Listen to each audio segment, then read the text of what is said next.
All right, welcome for this Canadian Patriot podcast, where I am very, very happy to be joined by my good friend Joaquin Flores over in Belgrade, Serbia, in the center of what is increasingly becoming history in the making on many fronts. So, hello, Joaquin, how you doing?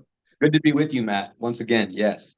We don't have too much time today, but I figured what we could do is a little fun brushstroke of a geopolitical update on a few fronts. Maybe jump into some historic discussions as we often will tend to do, but we'll see.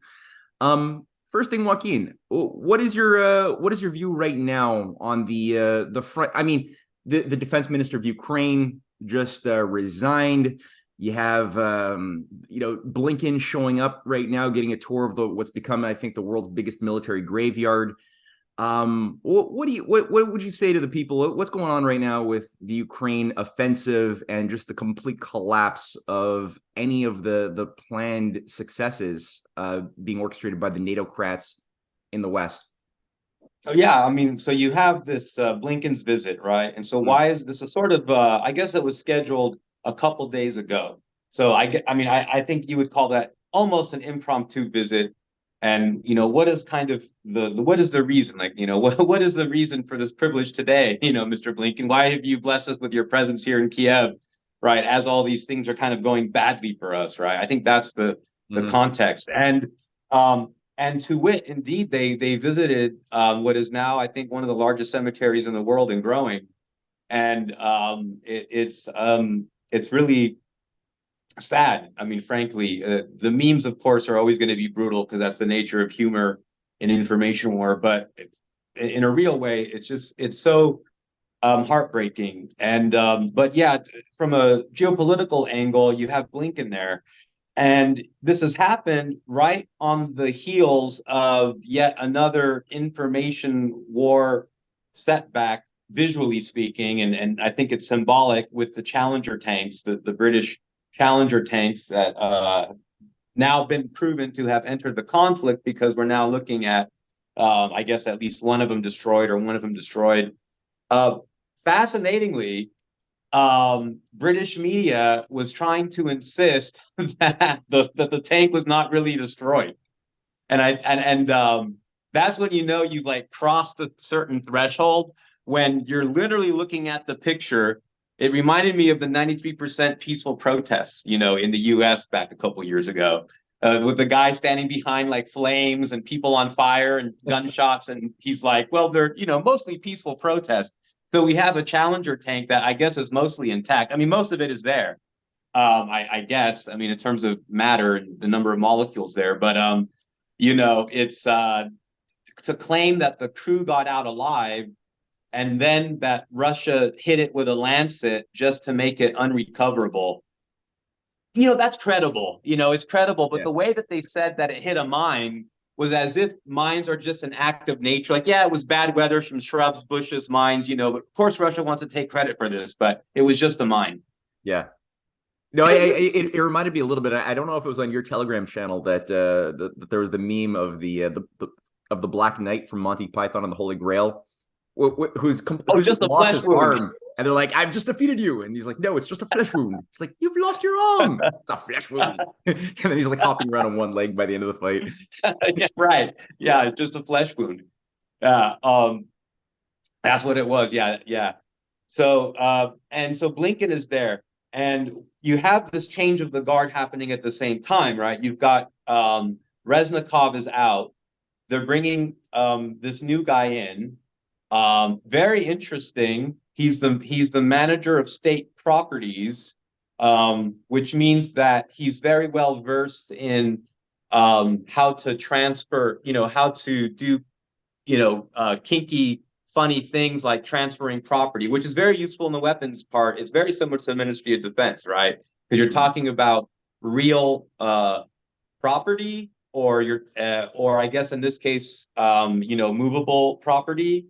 But nevertheless, it's property and about, how you document it and its values versus who has it and where it went. So that's how the whole game works. So I think on the Ukrainian side, they have found someone that can fulfill at least the necessary criminal purposes of the weapons trade in Ukraine, bringing someone from the highly corrupt. And this is like even written about in Western press how corrupt all of these government institutions are in Ukraine. They were talking about it right up until February 2022, and then just nothing. And this parallels Wallace out. Of course, people know from last week, Wallace out from the same position, the parallel position that Reznikov is out of. But now Reznikov, the former defense minister, is going to be the Kiev's ambassador to England, to the UK, rather. And in so doing, he's going to be, but not working. He won't have the pleasure of interacting with some of the people he did before. But the prior Ukrainian ambassador to the UK was kicked out recently. And that happened after the whole thing about Zelensky telling the British that they aren't being grateful enough to what Ukraine is doing, and him being told that he's the one that's not being grateful enough or something like that. So it was just, these things don't happen when you're winning. Yeah. Yeah. These things don't happen when you're winning, Matt, because, victory has 1,000 fathers. Defeat is a bastard. No one wants to be the father of defeat. So, you get all of this shifting, people blaming things for what went wrong. And they're almost like admissions of defeat. If that was the only sign, it wouldn't be good enough information. But you have to couple that with the actual situation on the ground. And then you're going, wow, there must have been something, promises made. Or, there's always, it's a dynamic situation. There's always reasons for things. And I don't think that Reznikov got in trouble for what it looks like is they're just moving people around to consolidate something. And what that is, I don't yet know, but I'm looking at it very closely. Yeah. Blinken being there, and you're going to have Zelensky going to the US, right? So that's going to be a big spectacle, and it's hard to disconnect that from that we're in an election cycle in the US. And so what's happening right now in the battlefield, today, is we're getting reports that Ukrainians are like really trying to do something big right now, even though they're pushing beyond their normal high losses and reckless maneuvers. Look, if you have millions of people, right, to bang their head against the wall, even though millions will die, the wall might come down. So, you can put a head through a wall. You need millions of them, but the skulls will break before the wall does, but you've got millions and millions of skulls. And that's what's happening in Ukraine against these Russian echelons of defense. And, speaking as of today, September 6th, for folks who are catching this another day, that's what has been happening right now. But other than that, the consensus on both sides, whether you're talking about what the Russians are saying, whether you're talking about what the British intelligence report updates are saying on those little funny blue slides, they're both in agreement that the Ukrainian offensive is stalled at the very least, and that Russians are moving on Kupiansk in general. And it's seeing what happened with the recent talk with Erdogan and the grain deal, and nothing happened. Russia prepared preventatively, and they preempted potential criticism by setting aside more wheat for the time period, like the coming 6 months or year, whatever it is, that all of these African countries could possibly ask for.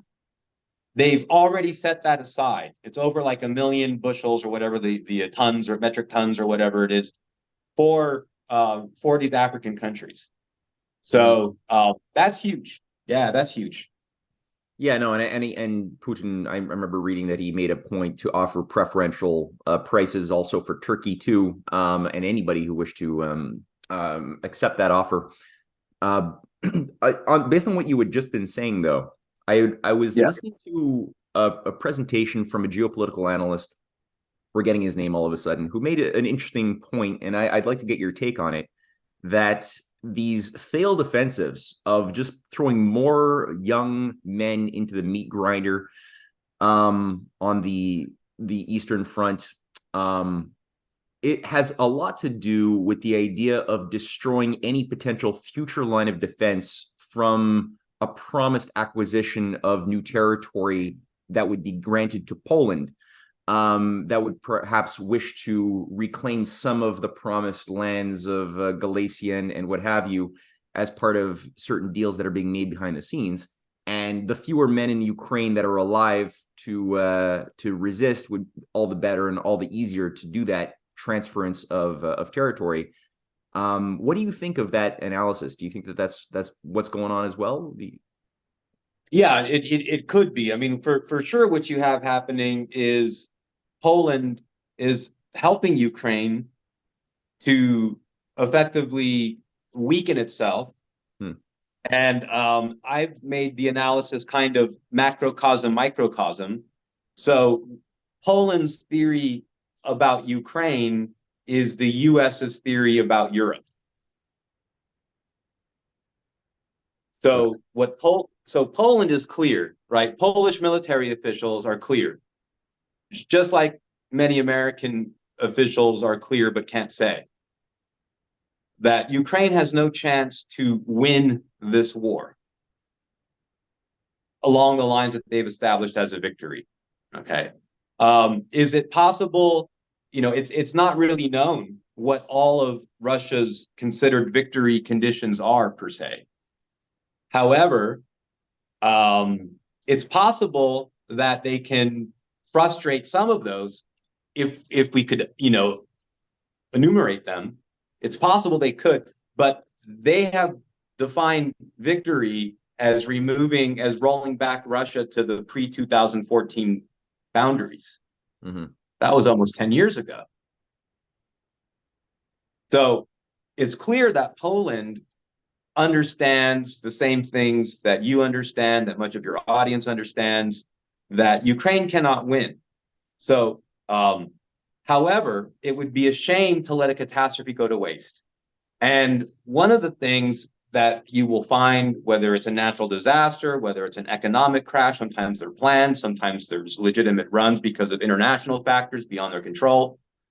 They always make sure that to turn that, if I may say, chicken shit into chicken salad. And so one of the things that you're seeing with Poland is that, yes, they're playing the role of the loyal friend, and some between 7 and 25,000 Polish soldiers confirmed there. It's a broad index. That's why it's confirmed. It's in that spread. I would say between 15 and 20 is a good number. Have been in Ukraine. As many as a third to half of them have been killed. So from the Polish perspective, they've done the blood and soil part. Like, they've earned some part of this. They've purchased this now with Polish blood as well. And but I think there's a much merit to this analysis that you speak of. And I would add to it that in terms of a macrocosm, microcosm, Poland rather, they see that Ukraine is going to exhaust itself, smashing its head against Russia. And then in order to help, defend or hold on to or keep order in all of Poland, Ukraine, to bring in Polish peacekeepers or military. And the biggest danger would be if these are like UN, but there would be no mandate about that because of the Security Council, but it could be NATO. There's a lot of different ways that it could be done. Maybe they'll do something OSCE or something. I mean, they could be very imaginative about making things seem international and kind of blue helmetish. And I suspect it'll be something like that. Now, people talk about annexation, and that's not really, while that I agree that is a longer term idea that could manifest and an aim, it will be informal. So some people are talking about, well, yes, Poland will annex the Galician or western part of Ukraine, and then it'll be part of Poland, what makes it part of NATO. And I don't think that the process is that fast. This is something like 10 years as a kind of ambiguous thing, 5 more years, maybe some referendums, and then maybe it's there's some agreement about the change of the border. But that's assuming that you have a Kiev that's the same. There's too many projections to assume that are actually moving parts. Mm-hmm. So, but you can definitely see though that Poland wants to revassalize the former parts of the Polish-Lithuanian Commonwealth that have been Ukraine for quite some time now, going back to the 20th century. And yet you can see with the US that they want to revassalize after Europe, right, does kind of like Ukraine, after Europe kind of wears itself out on Russia, high energy prices, maybe even a commitment to increase arms production, which, yes, would be like jobs, yes, but the debt, it doesn't produce a thing that has a value, right? It's the means of destruction. It's not the means of production. So it would be something like a longer project, but you can see that the US is bleeding Europe. I mean, Europe is the real lowest hanging fruit in this conflict in so many ways. Everyone knows that Russia cannot be defeated.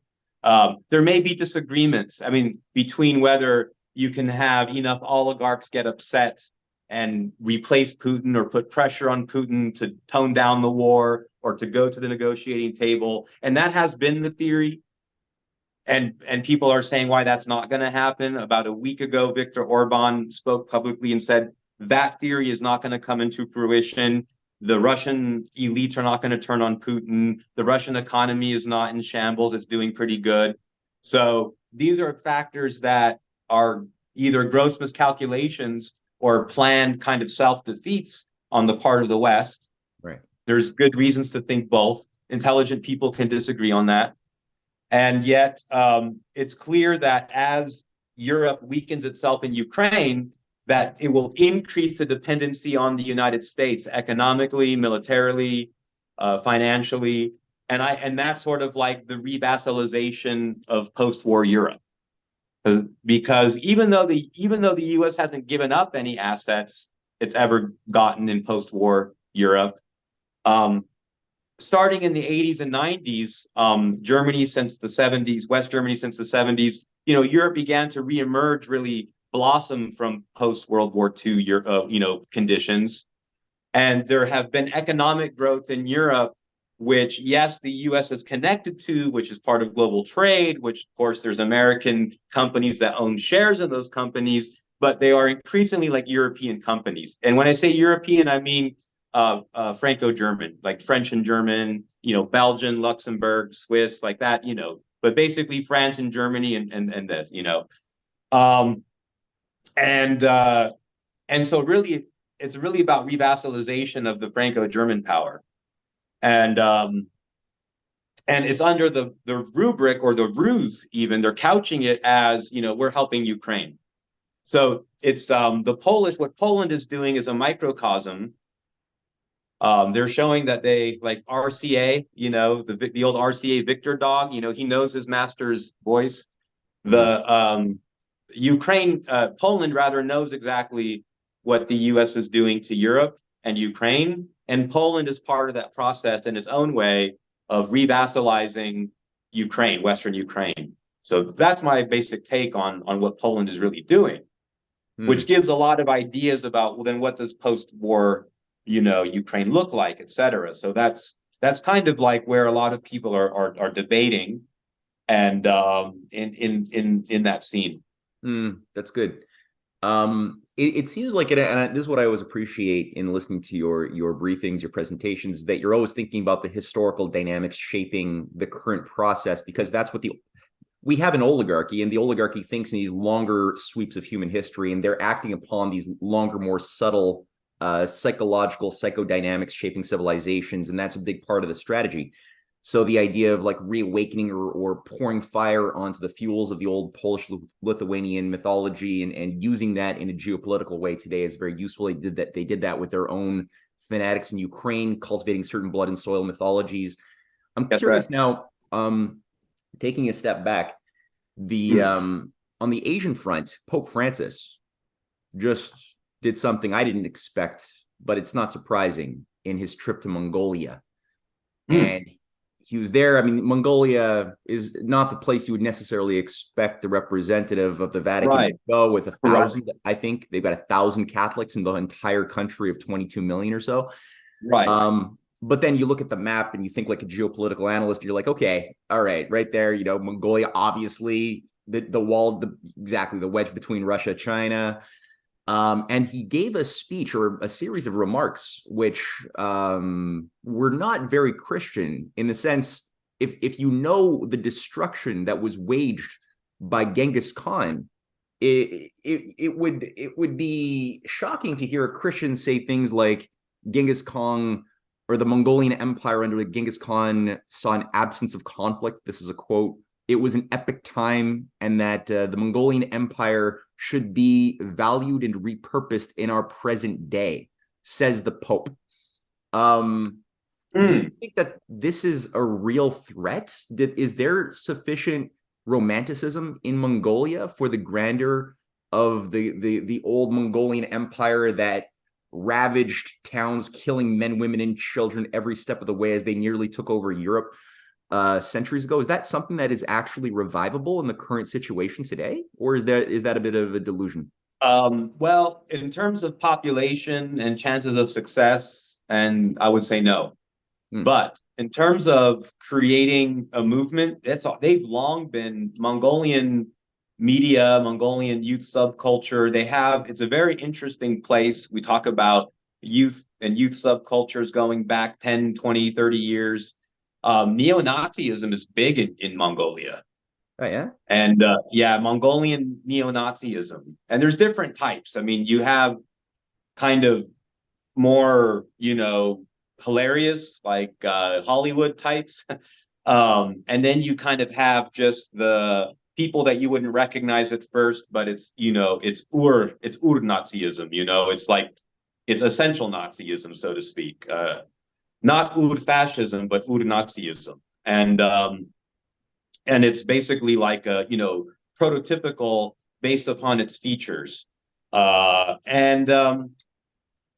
It basically, they would like to build up this thing, and they would like to connect Mongolia to broader.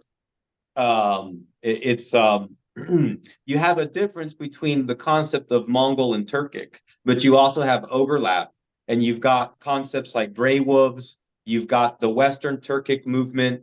Like if NATO in the 60s and 70s was successful in building up Ur-Nazi pan-Turkic revival movements that connect by their own rationale. Like there are neo-Nazis in Hungary, right, that simultaneously love Adolf Hitler, right, and also believe that the Turkish people the Finnish people, Urgic, Finno-Ugric and Turkish all the way to the east, right, all the way to where the Turkish population starts to become more like the Koryo or like Mongol and Koryo populations, like as in Koreans. They actually have this whole, in other words, if you think about Mackinder's, Heartland, or Spikeman's Rimland against the Heartland, rather, you can see that Spikeman's Rimland, like you can get a lot of ideological traction out of connecting Mongolian imperialism with neo-Nazism, with ways of reconciling pan-Mongolism with pan-Turkism, because there are some overlaps. And it's a very interesting, very, very interesting Pope Francis visit. I think he needed to also do something very radical after the statements he made, saying similar things about Russia, that Russians should be proud of the great legacy of Catherine the Great, of the Russian Empire, and things like that. as someone who knows something about the behind the scenes stuff with Vatican and what's really going on and the crisis of modernity and world religions, I understand implicitly a lot of the big problems with Pope Francis, of course, and the Vatican. Many Catholics around the world would like to see a renaissance and a rejuvenation of the church away from the things that Francis and others have before him have been doing for quite some time, and justifiably so, Matt. However, I can't help but appreciating, on the other hand, some of the things that he says. And if I wasn't a person that knew these things, I might even think that he was a great guy. So that's what's so interesting about, people and history and these things. And you can find some things that are positive in many things that many people are saying. Mm-hmm. So, yeah. Mm-hmm. Well, definitely there's something very sophisticated and rare about the Jesuitical way in being able to sort of be friends and win the trust of almost everybody on the game board. It's a really, really rigorous technique that you got to kind of almost respect in a vicious way. Like it's but there's that other thing. And I guess too, like I know that there's a lot of I think the Chinese are starting to wake up a little bit, and obviously to the issue of what the hell Pope Francis is kind of representing on some way, where there's reasonable things being said on the issue of needing to broker a peace deal over Ukraine. That's all good. No one can refute that. Right. That's what I'm saying. Yeah, and That's that should be applauded and encouraged. As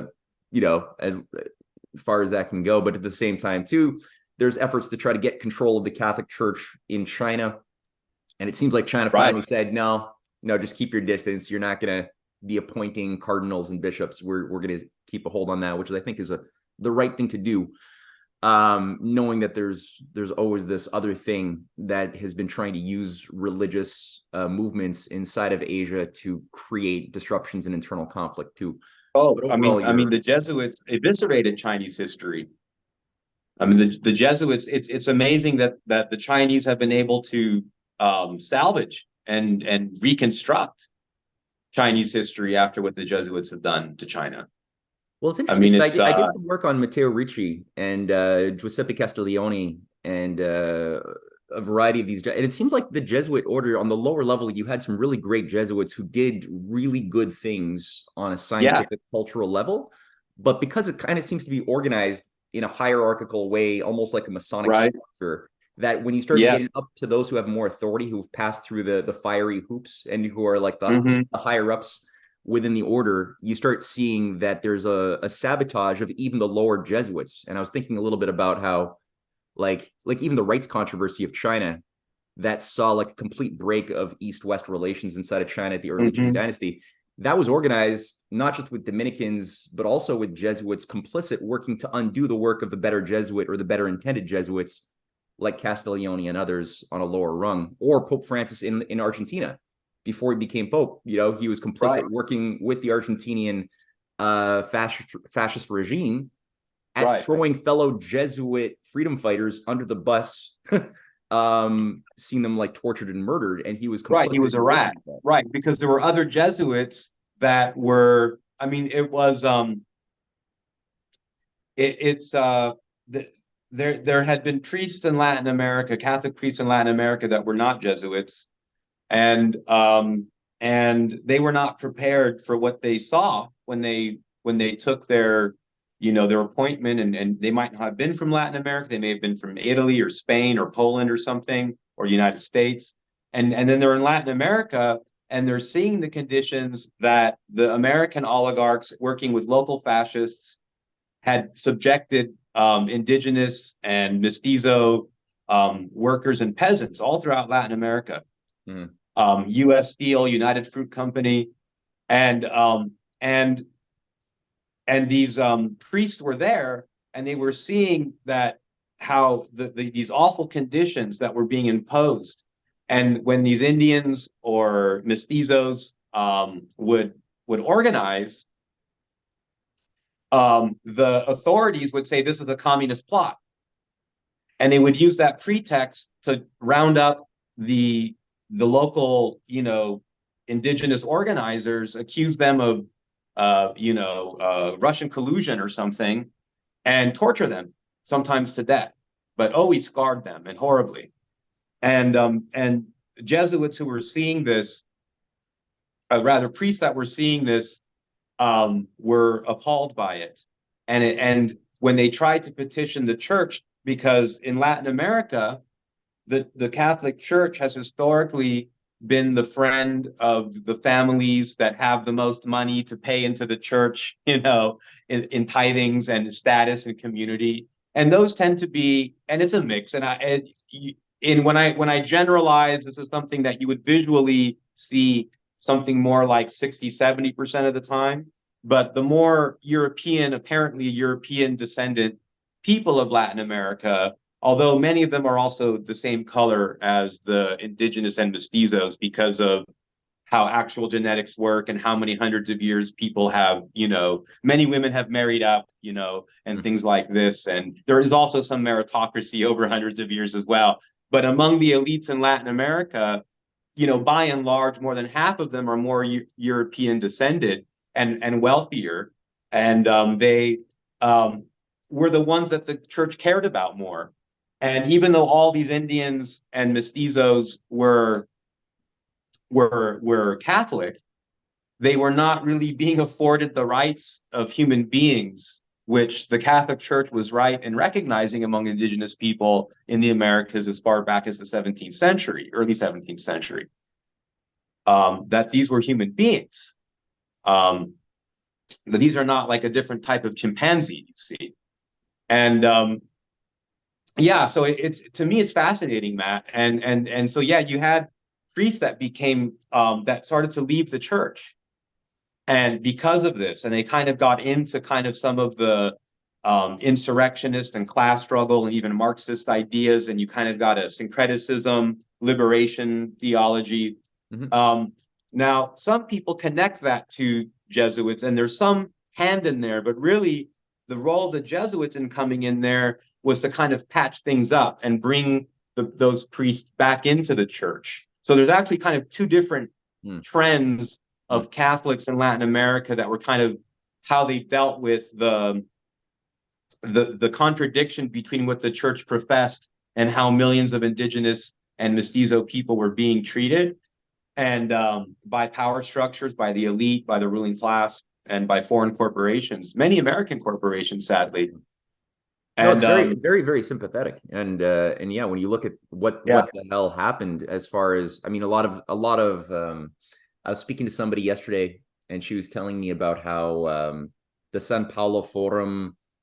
She's somebody who listens to, Epoch Times and Steve Bannon, and they've got this whole thing where they've really created a whole narrative that the San Paulo Forum is the center of all evil, and that's where, like, the different socialist leaders from Brazil, studied, and so that's the center that has overthrown, has brought in the Marxist global conspiracy to subdue and undo the democratic capitalist Western world order. It's all this damn forum, they say, and they use as an example the various communist movements of the 60s, of the 70s especially, and the liberation theologians who often overlap. And there was just a complete ignorance to the fact that United Fruit, the CIA, these multinational behemoths who don't even represent capitalism in its authentic sense, these are feudal imperial agencies, went out and killed the leaders, installed puppet dictators, and all of these things on behalf of an agency that is far removed from all Ibero-America and is located in something a lot older than people realize. But there's this weird reframing to sort of paint that as the center of all of our problems in America and Canada is just these groups. And it's shocking to see the lack of awareness of what's it's so counterproductive too, because in terms of road and rail and economic development, for the United States to not be an empire with its, boots on the ground in the Middle East or wherever else it wants to be, it's going to require an integration and reinforcement of the Americas. And that's not going to happen with this attitude of suspicion that any anti-corporate anti-sovereign, or rather anti-de-sovereign movement, right? In those countries is somehow implicitly a threat to American interests. I mean, it's really the time to reevaluate that. But in terms of what Bannon says, I mean, Bannon is someone that, I mean, if you fall asleep next to him, you're going to wake up with herpes. And I just think that he's got his kids at Annapolis or West Point or whatever, and he's taken care of, and he's happy. And I think he talks his book, and that's about it. But he's all in on the saber rattling with China, right? Which is not at all the same thing as saying that we need to industrialize the United States, reindustrialize the United States. These are two different things, and it's like the problem with China that Americans have is not Taiwan, and it's not a Chinese conspiracy in Latin America or something. The problem is jobs, future, industry, technology, and education, and what the fuck we're doing, excuse my French. Yeah. It's not about war. Yeah. And I think that's like one of the big cognitive obstacles, in the American populism, which is so important because it's bringing together people. New voters are coming out. It's moved beyond left and right. It's a beautiful thing. And to see what the Democrat Party, in my opinion, has been doing at the national level, in Washington and in the media, to derail that and to say that somehow the majority of Americans are a basket of deplorables. This is like the main problem, and it's almost like if people like Bannon if we're supposed to take them at face value, I mean, that these are authentic people, and I have reservations, but let's be generous. If these are authentic people, Matt, then they would know that the problem facing Americans are the practices of American corporations and American government as well. But it's the things that American government does in compliance with American corporations, or the World Economic Forum, et cetera, et cetera. Yeah. But we live in a democracy. We represent the democratic world order, Joaquin. It's not corporations that we have to worry about. We, the citizens, make the decisions that shape policy. Isn't it not the case that this is what we're fighting about? And that's why we hate authoritarian regimes abroad, because they don't have what we have as liberty.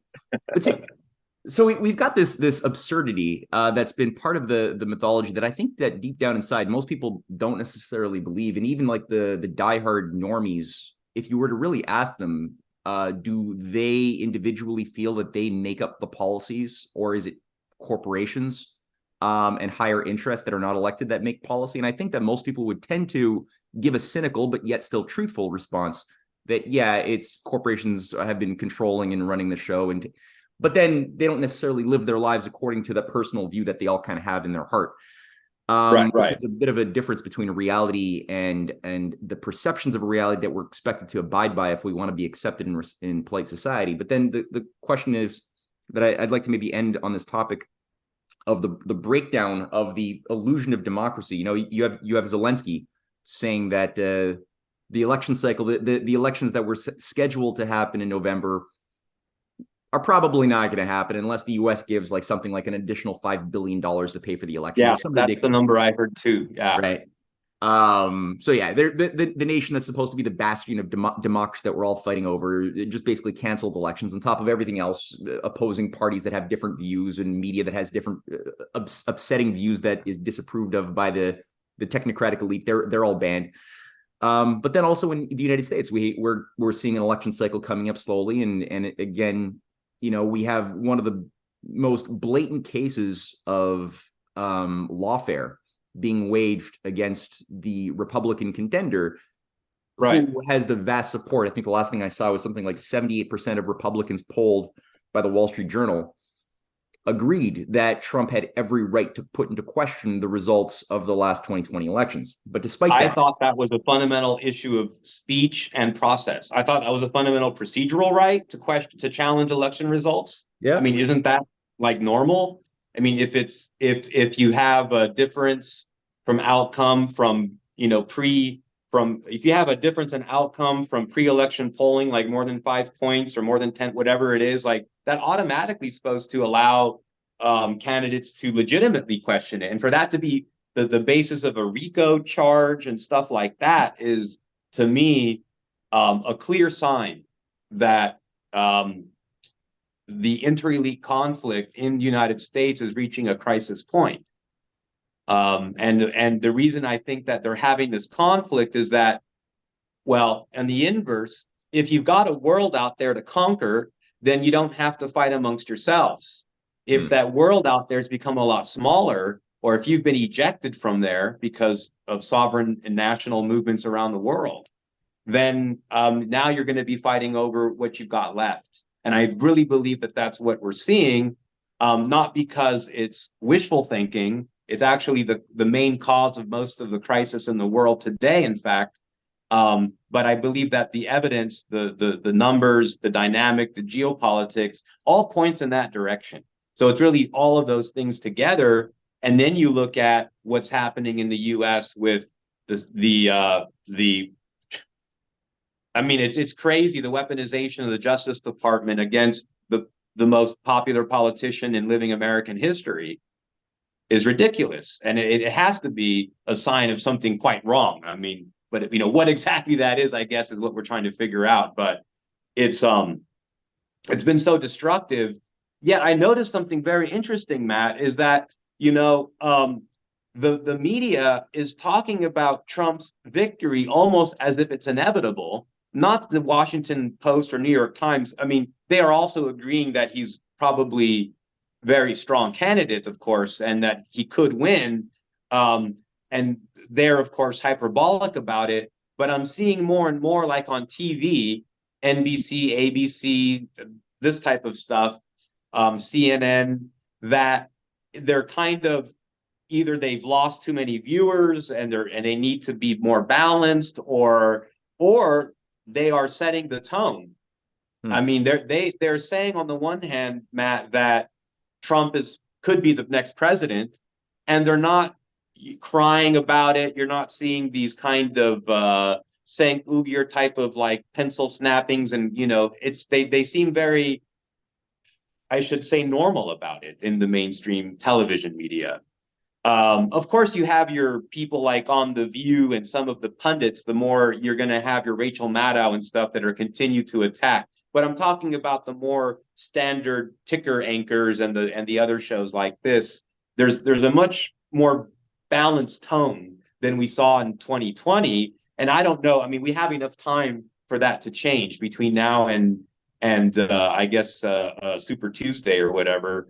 But in November, but 2024.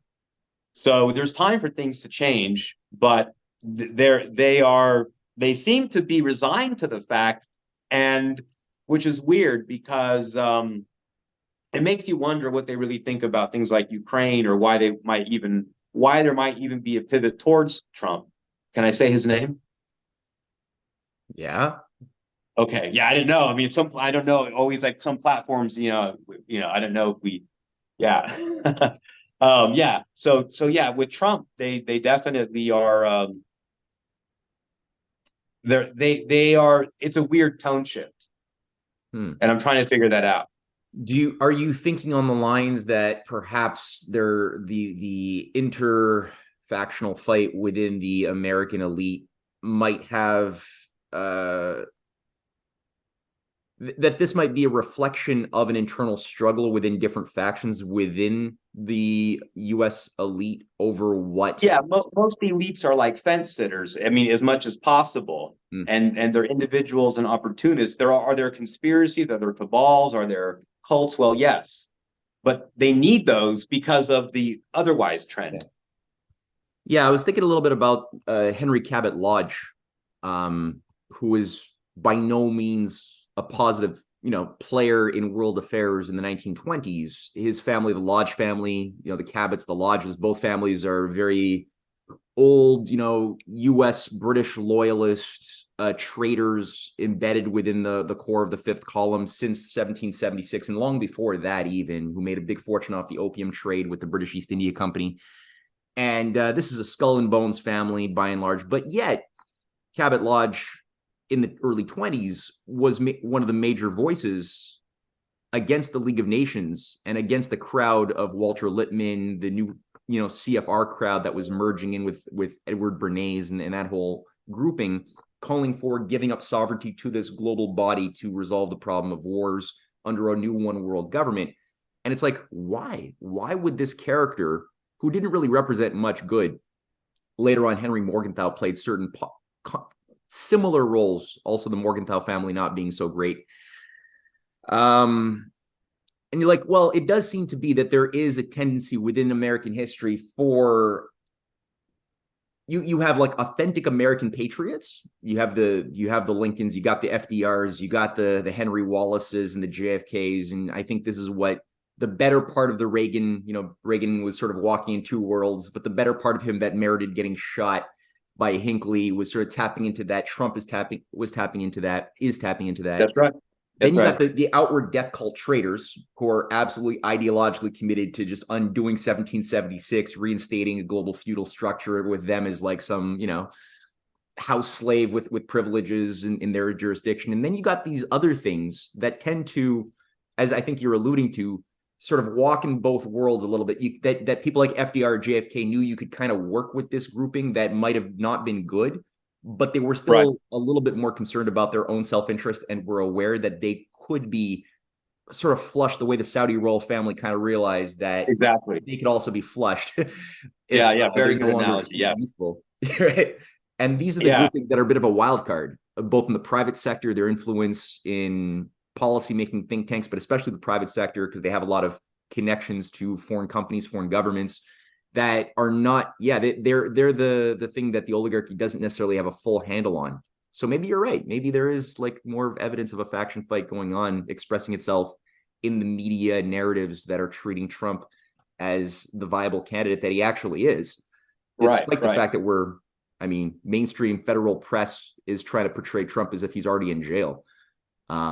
Right, in the print media, because you're talking about New York Times and WAPO, really, and then maybe and for those papers, it's almost like fan fiction porn. Like what color will his jumpsuit be? What's the cell gonna look like? Let's do a comic book about it, or can we do CGI? Or let's imagine what this is. Let's visualize Trump in prison. I mean, this is like fan fiction and porn of a certain type, but that's because the New York Times and the Washington Post understand their readership. It's tiny, and it's the people who take it seriously. Like I would surmise that 70-80% of New York Times readers are like you and I. We're like, let's see where the train crashes at today. We're like, let's see what the big lie is today or whatever. It's either a disaster or mythology, but we're fascinated by it.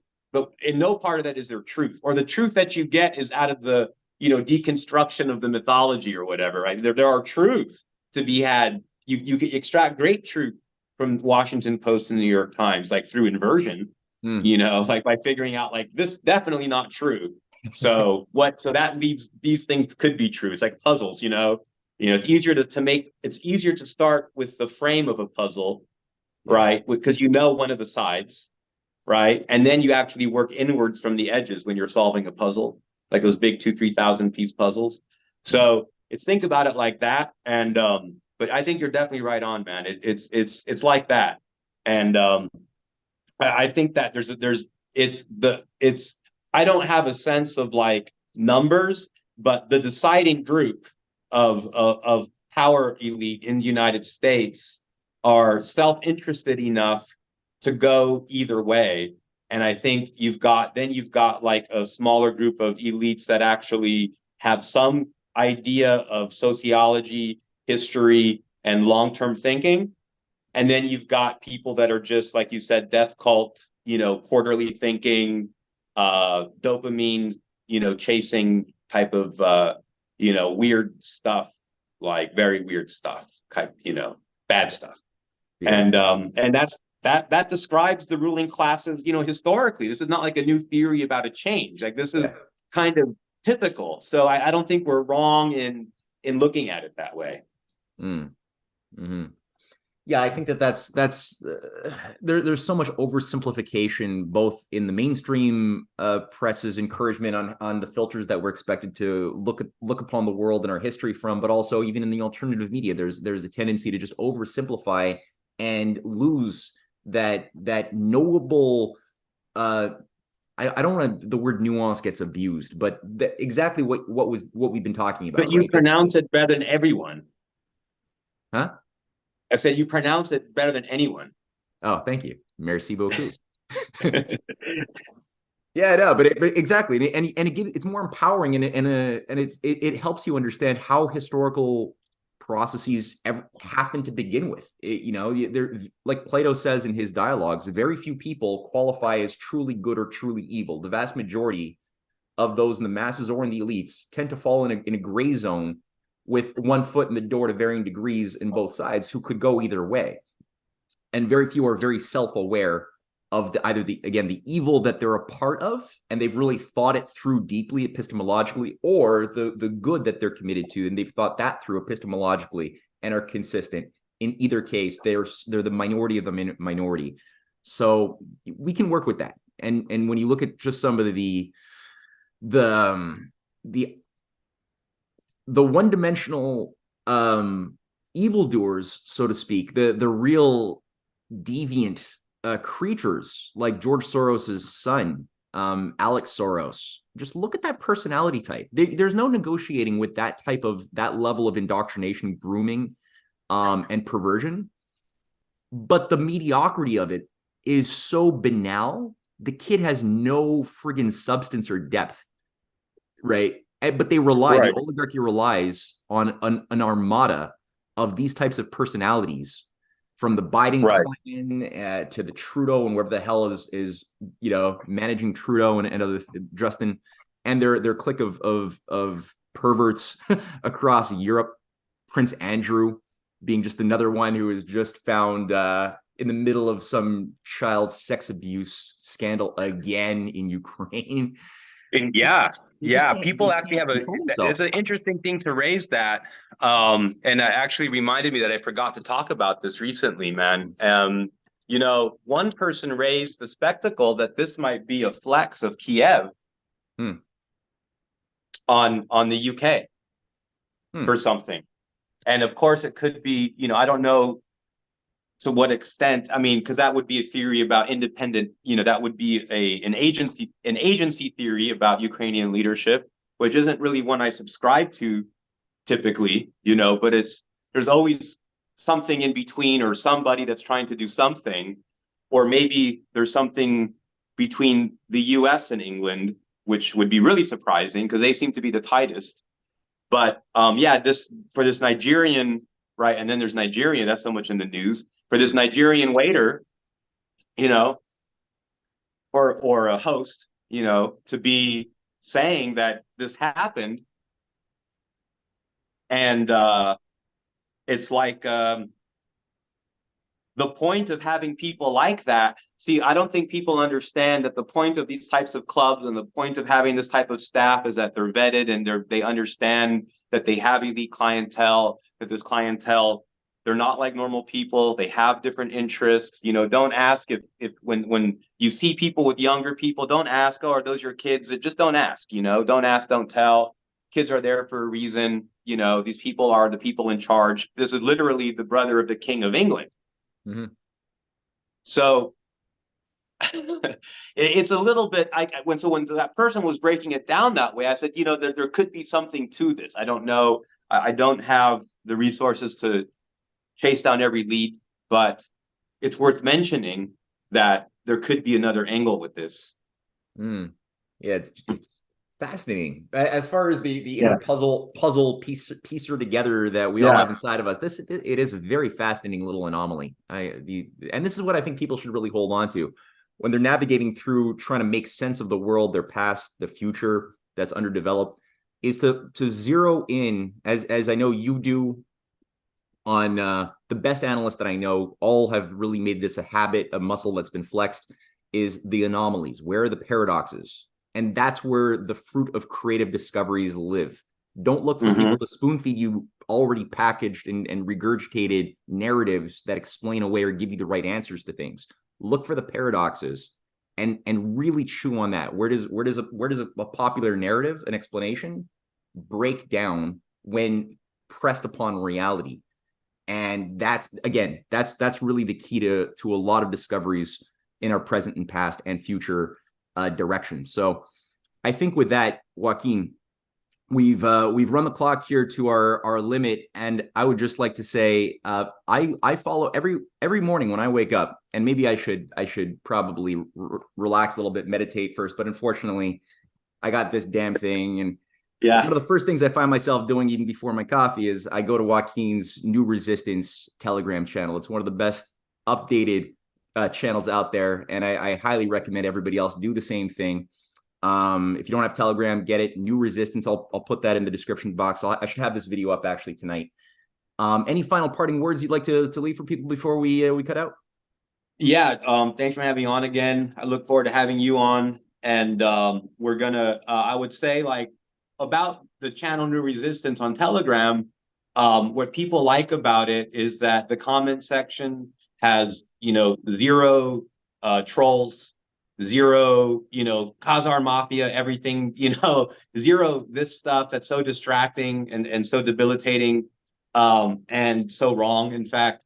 And also, it's a community, and I'm looking at things happening in the US. I'm looking at all these different things, and it's sort of like, if you're only following domestic politics, you'll get something from it. If you're only following Russia, but I would say it's certainly niche for people who understand, and I think it's a huge niche, that intersection between the populism and MAGA and everything that is going right, stateside, and the anti-imperialist struggle worldwide. And I think it's mind-blowing for people to think about, Orange Man and Kim Jong-un or something like that. It's mind-blowing for people to understand the ramifications of that.